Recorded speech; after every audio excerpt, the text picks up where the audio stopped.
Le président Ibrahim Traoré est véridique. Il dit que le Burkina Faso est en révolution.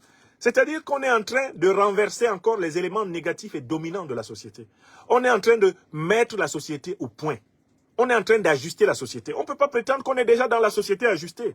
Parce que si vous dites que nous sommes en démocratie, vous voulez suggérer qu'on est déjà soit dans la démocratie grecque antique, soit dans la démocratie représentative occidentale, soit dans la démocratie populaire à la chinoise. On n'y est pas.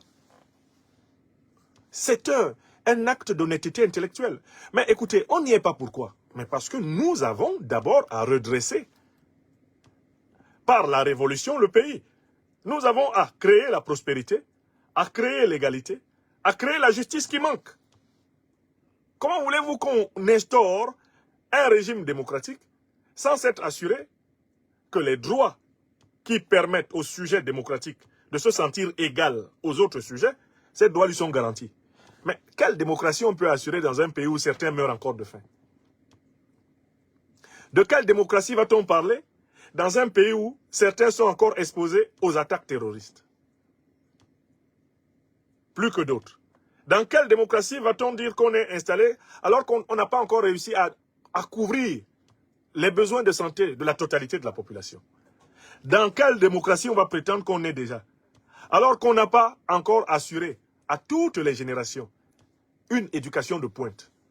À quelle démocratie va-t-on faire allusion alors qu'on n'est pas capable de protéger le pays contre la menace des grandes puissances détentrices de l'arme nucléaire?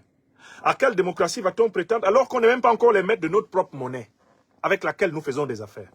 Le président Traoré dit, mais on n'a pas rempli les conditions pour prétendre appartenir même à l'une des trois formes. Nous sommes en chemin pour nous approprier notre histoire. Voilà ce qu'il a dit. Et cela est scientifiquement vrai. Même les pays qui se prétendent démocratiques ne le sont pas. A fortiori, un pays qui est en train de combattre contre les inégalités qui lui ont été imposées depuis 300 ans, qui est en train de tenter de se rééquilibrer, de pouvoir marcher debout. Un pays qui essaie de refonctionner, de s'assurer le minimum vital pour dire nous sommes en humanité. Vous venez lui raconter des histoires de démocratie? Il y a démocratie dans ces conditions-là? Et le président Traoré de faire valoir un argument. Tous ces pays qui se disent démocratie, là,